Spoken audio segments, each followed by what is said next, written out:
Meantime, in August 2017, WhatsApp message from Hunter Biden to a Chinese business associate has been released publicly by the House Oversight Committee.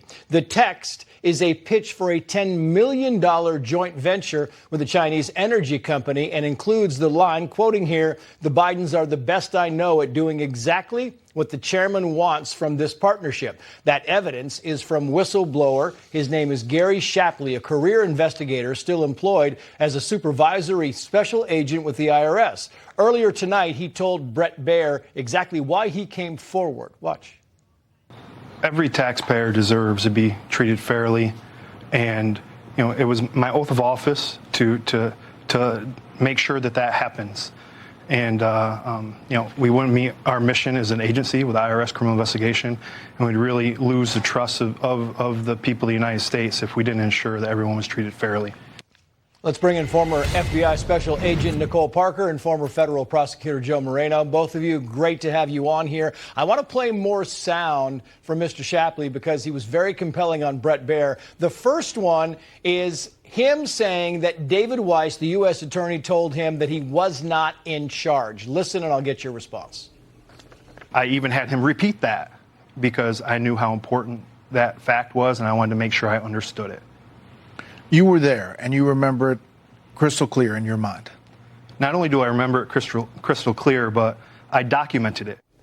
And Joe Moreno, the New York Times has now confirmed that, in fact, David Weiss could not get these charges filed.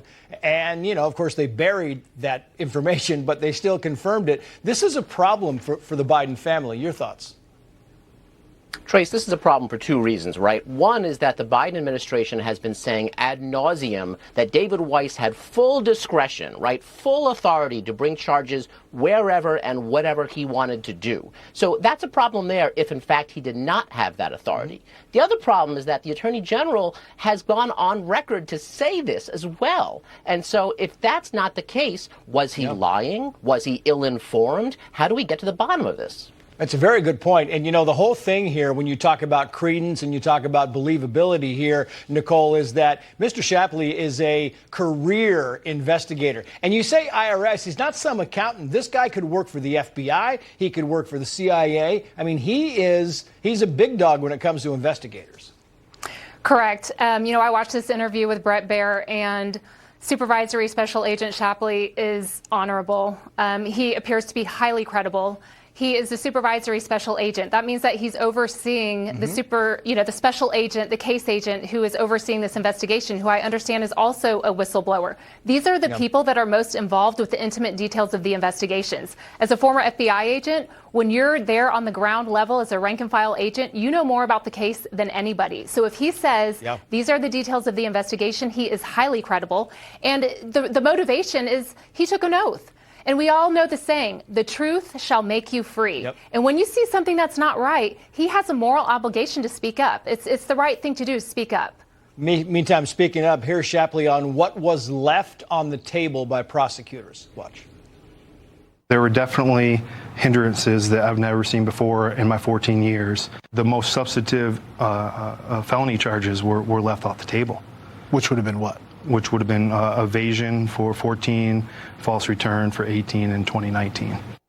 What of those things left out, Joe, jumps out to you? Trace, it's the slow walking of the investigation, right? We all knew. We said, look, why is it taking 4 or 5 years to investigate what should be a relatively straightforward case? Well, now we know, because they went so slowly that by the time they emerged, time had run out to bring charges back in 2014, which apparently were the most substantive years of Hunter Biden's income. So by slow walking it, they effectively gave him a pass on cases that seemed like they were readily prosecutable. Yeah, it's amazing. Your final thoughts, Nicole, on what was taken off the table and the limits that were placed on these investigators. Can you imagine in your career them saying, oh, this stuff is off limits? It's entirely inappropriate. I can tell you as a case agent, when you're putting your blood, sweat, and tears into a case and actively seeking evidence, and you're presenting it to the United States Attorney's Office and they're denying prosecution, whether it's denying conducting interviews, they had probable cause for search warrants. They were denied doing the search warrants. People were tipped off. I understand that the FBI had possibly tipped them off. Defense counsel had been tipped off. it's entirely inappropriate. And as a case agent, you just want to gather evidence, present it to the United States Attorney's Office, and make sure that justice is served. And that is certainly not what appears to have happened in this instance. Like everybody else, you just want to do your job. Nicole Parker, Joe Moreno, great to have you both on. Thank you.